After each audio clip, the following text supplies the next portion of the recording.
Hey, and welcome back to my channel. Today is my June wrap-up.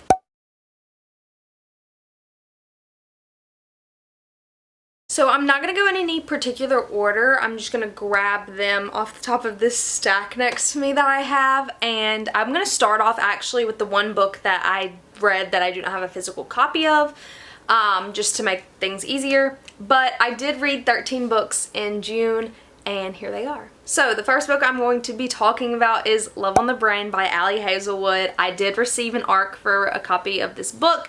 I was really excited when that happened because I loved The Love Hypothesis, and I was already kind of like, I will read anything she ever writes. And after I read this book, I completely 100% will read anything that Ali Hazelwood writes. Essentially, we are following our main character who gets a amazing job opportunity to work with NASA because she's a neuroengineer, I think, and she accepts the job thinking she's going to be the lead on this project, just to find out that she is co-leading the project with her arch enemy from grad school.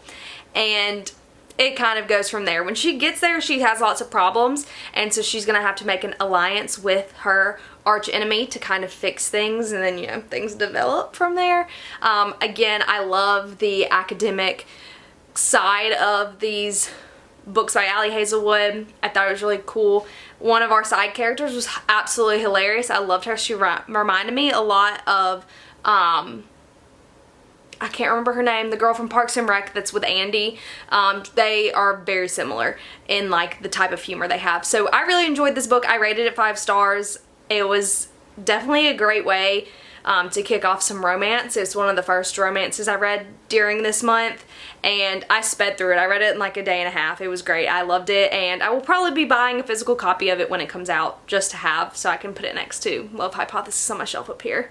The next book, and I'm starting with physical books now, so I'm just going straight down this pile in whichever order I picked them up in, and it is Salt to the Sea by Ruta Sepetys? I probably mispronounced that, and I apologize. So this is a story that is following 4 different characters in 1945. They're 4 refugees. It has each of their POVs. They each have secrets, and basically they are all trying to get away and get out, so they're not killed by Russians or whatever. One of them is Polish, so she's not safe anywhere, and their goal is they are moving across the country trying to get to a boat and then get on the boat to escape to safety, and that kind of thing. It was very beautiful. I do love World War II and World War I, so this was right up my alley. I normally in the summer read a lot of historical fiction, but I have not yet, and so this is the first one I've read this summer, but I have a couple more coming in July. I really enjoyed it. It is sad. Anything World War II related I feel like is sad, but it was pretty good. I did really enjoy it, and I liked multiple of the characters. I got visibly angry at some things that happened. I felt all the emotions, and I definitely recommend this if you like historical fictions. Next up, this is actually the first book I read and finished in May, and it is Game of Retribution by Scarlett St. Clair. This is a continuation of the Touch of Darkness / Hades POV. So this is Hades POV of Touch of Ruin. It just came out. I was gonna read Touch of Malice. I still haven't. I just wasn't in the mood for it, so I'm like putting it off till later. I'm not gonna not read it, just not right now. So yeah, this is everything in the Touch of Darkness or in Touch of Ruin. It's all of those events, but in Hades' perspective. Again, I enjoy Hades' perspective more than I think Persephone's perspective at this point, so I did really enjoy this book. Also, I don't know if I've already shown this. I think I probably have. I did receive a signed copy of it because I pre-ordered it through Best of Books, which made my heart so happy, but I did really enjoy this. I rated this one 4 stars. I haven't given anything in this series 5 stars since the first 2. The first 2 were great, and they're still good books, but they're just not the same feeling for me. Next up, we have a book that I was really surprised that I was going to read it and like it, and I know I had this in my book haul, the last one I posted, and it is Life of Pi by Jan Martel.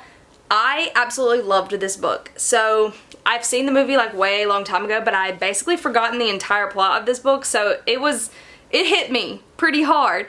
I gave this 5 stars. I thought it was amazing, and I will say there's lots of little details and stuff, but it just makes it seem more real. That's the whole point, is the author is trying to sell this to you as a real story, even though it's it's not. So basically, we have multiple parts. In the first part, we're learning all about Pi and how he grew up, how he got the nickname Pi because it's not his actual name. His name is Piscine. Talking all about like his family zoo, things like that. And then they decide to move because of like political things happening in India at the time, and they get on a cargo ship. Obviously the cargo ship sinks and he ends up on a lifeboat with a Bengal tiger. Also, there's an orangutan, a hyena, and a zebra. And so it's kind of this weird survival of like, he's stuck with a bunch of zoo animals that his father has warned him can all be deadly and kill him. It was really good. I really enjoyed it, and you would think, I mean, there gets some parts where you're like, alright, I get it, how long are you going to be on this boat for? But overall, I really did enjoy this, and I gave it 5 stars because I don't know. I think the ending really solidified it for me. And then the ending ties back into other like arguments he has made that like you can connect the dots there. But the ending will just leave you in a state of shock. And it's up to you kind of to decide what you believe. And I love that kind of thing. So I did really enjoy this. I definitely recommend you pick this up. It is a modern classic. So I don't know. Maybe you'll like it and you should pick it up. Especially if you want something that's like an act of human will and what you will do to make yourself survive. Next, I read this kind of towards the end of the month. It is Then She Was Gone by Lisa Jewell. So basically what happens is there's this mom who her daughter went missing, and it's been years and years and years, no new evidence. Eventually there is new evidence, and she basically starts dating this guy who has a daughter that looks kind of suspicious. And so slowly she's going to start unraveling things, figuring out, connecting the dots about what happened to her daughter, like some new, is it a coincidence, or is it like, oh, that's not a coincidence, that's just messed up. I will say, it's supposed to be a thriller, I think. I did not think it was a thriller. If you want to put it in more like, it's not dark, but it does have like dark issues, and there is no, like with a thriller, I always feel like there should be some plot twist or some element of surprise, like something that you come to this revelation, you're like, oh my gosh. There is none of that in this. It sets it up for you to figure it out very easily, very early on. So I did rate this 3 stars because it just didn't give me, like it felt like I was still wanting more from the end of this book. I figured out literally every single step of what happened to her daughter and everything else probably like 100 pages in. Like all of it. I had it figured out. And I was really holding out, hoping that there would be some plot twist there at the end that I was like, oh, I didn't see that one coming. Nope. Not at all. So that did kind of disappoint me. But I will say I read this in like one day. Even though I like knew what was happening. It was a very quick read, and it was still really interesting and still really creepy. So I did enjoy that part of it. I just wish they had given a little bit more with the ending. Next we have one of my 5-star reads. It was Archer's Voice by Mia Sheridan. I'm obsessed. So we have this girl who basically she moves to this town because there has been an accident that she was in, and she's trying to escape her life, and she just needs a small town to kind of like find herself again and recover. And she meets Archer, who is mute. And there's a lot of things within the, like, secrets and stuff within the town that revolve around Archer. And as she's trying to, like, heal herself, get to know him, and, you know, kind of get to know what's going on in the town, she starts to fall for him. And it is so beautiful. I cried. Let me tell you, the end of this book is a roller coaster. Roller coaster. And I got very stressed out multiple times, and I thought I was going to throw my book at the wall. But I absolutely loved it. I gave it 5 stars. It was beautiful. It was sweet. And just precious and heartwarming, like the love between them. But I definitely recommend you pick this up, even though I feel like everybody and their brother has already read it. Next, we have It Happened One Summer by Tessa Bailey. Basically, we have Piper, who is a spoiled rich girl. She goes a little too far, and her dad basically says, or her stepdad basically says, oh, you're going to go live in this small beach town and learn a thing or two, and you can come home in 3 months. And that is where she meets this hard-working fisherman right here. What, Brendan? I think that's his name. Can't remember. Yeah, he's Brendan because the other one's Fox. And they start a little romance, even though she don't really want a romance because she fully intends on going back home and living her party girl socialite life after this. But The Fisherman is just not having that. Cute. I liked it. I gave it 4 stars, but I did like the sequel, not the sequel, the other Bellinger's sister book better.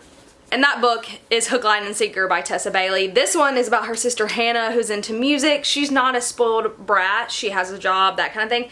And she is starting to have a thing with Brendan from book 1's best friend Fox. But the problem is Fox is kind of a player. He doesn't do relationships, commitment issues much, because he's kind of lived into this stereotype that he, like, that's how he should be. But he just doesn't feel that way with Hannah, which was so cute. This one is kind of, it's a slow build up, okay? But it is so worth it. I really enjoyed this. I also gave it 4 stars. They were both really cute summer reads, so if you're looking for some romance for the summertime, I definitely recommend them. The only thing with these books, I have to be, when you use pet names in a book, it just has to work, right? And for the most part, when people use pet names in books, it grosses me out. And in this, it grossed me out. Some of this is a little cringy, but I still really liked it. There were just parts that I was like, ugh, that's not cute. That's just weird. But yeah, I still really liked them. I gave them both 4 stars. Next, we have Regretting You by Colleen Hoover. Again, I gave it 4 stars. It's not my favorite Colleen Hoover, but it was still pretty good. We have basically this girl, Morgan, who got pregnant at 16, and so it's flashes or it's POVs between her and her daughter Clara, because her Clara is like 16 now. It's been 16 years later. And there's an accident that happens. Yeah, basically there's an accident that happens involving father of the child, and it kind of causes this rift in their relationship, and she needs to figure out how to fix it, and also, like, what does she want in life, because she's starting to realize that maybe she doesn't love her life as much as she thought she did, that kind of thing. I don't know, I can't really say much without giving it away. I will say, at first, I was thinking one thing happened, and then it did kind of catch me by surprise. Clara's boyfriend in this book is so cute. Miller, he's adorable. I loved him, and I really enjoyed like their whole like little relationship. It was really cute. I liked it. But yeah, it goes between mom and daughter perspective. And I will say, if you hate the miscommunication trope, don't read this book, because that is the entirety of this book. Miscommunication, aka they're always arguing, or not even just miscommunication. She's just flat out not telling, like they're not telling each other the truth about anything. So it gets really frustrating. Like I got pretty angry reading this for a while because it was really getting on my nerves. But again, I gave it 4 stars. I did really enjoy it. I thought it was good, just not my favorite Colleen Hoover. I also read this one pretty early in the summer, and it is Every Summer After by Carly Fortune. I really enjoyed this book. I think I gave it 4 stars. I can't remember. I think it was 4. But this is a then and now POV kind of book, where it's like summer 16, summer 15, blah, blah, blah, and then now. Basically, she spent all summer, every summer in a lake house where there were these 2 brothers that she hung out with. Kind of reminds me of The Summer I Turned Pretty, but better. This is better than The Summer I Turned Pretty, okay? That's it. Point blank period. Because I'm about to get controversial with that one. But she's moved away. She broke up with the boy that she was with, and they haven't seen each other in years, but she gets a call from one of the brothers saying their mom died, so she goes back to attend the funeral and start to rekindle or rebuild what they once had, kind of thing. Reminds me of Love in Other Words and The Summer I Turned Pretty kind of mixed together. That's the vibe that this is. I think I gave it 4 stars. I'm pretty sure I gave it 4 stars. But I did really enjoy this. This is the perfect summer read. It was cute. It was really like a fast read for me as well. Here's where I upset all of you, because I know the TV show just came out. The Summer I Turned Pretty trilogy. I didn't get anything above 3 stars. Not at all. Okay, so basically in this trilogy, there's the 2 brothers. Which one is she gonna choose? Summertime, yay, at the beach. Everyone at this point knows what this is about. I gave the first book 3.5 stars. That was the best book by far. It was the most summer. It still was fun. Book 2, not fun. It was 3 days. It was literally over the span of 3 days, and it was kind of boring, honestly. I gave that 3 stars. So still in the 3 range.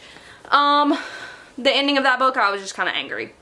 The last book. Yeah, you can throw that one out the window. And it's not even because I don't like who she ends up with. I like who she ends up with. Okay, I liked who she ended up with, but this book should have never been written. Okay, I gave it 2 stars. I absolutely hated it. The entire plot of the book was so annoying and frustrating, and it all seemed so fake. And she like completely changed everyone's personality in the 3rd book. Like, it just didn't go with their personalities. I did not like the last book at all. And as for, while we're throwing it out there, out of the 2 brothers, I mean, I liked the one she ended up with, but I like Cam Cameron better than all of them. Cam Cameron, I'll take you, because you were the only one that was like not low-key trying to be competition or something. Like, he was cute and funny and sweet and nerdy, and I would have loved that. So yeah, I didn't love those books. And I know a lot of people won't like to hear that. It wasn't bad. I actually think that I like the TV show better. I did watch the 1st season. I liked the TV show a little bit better. It was less cringy, but I get their YA, and I think that's part of it. It's not that they're bad books. They're just not for me.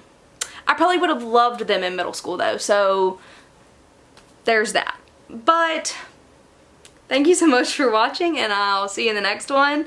Bye. I just know that Book Talk talks about this all the time. It was popular on BookTube like way back in the day. I've never read it.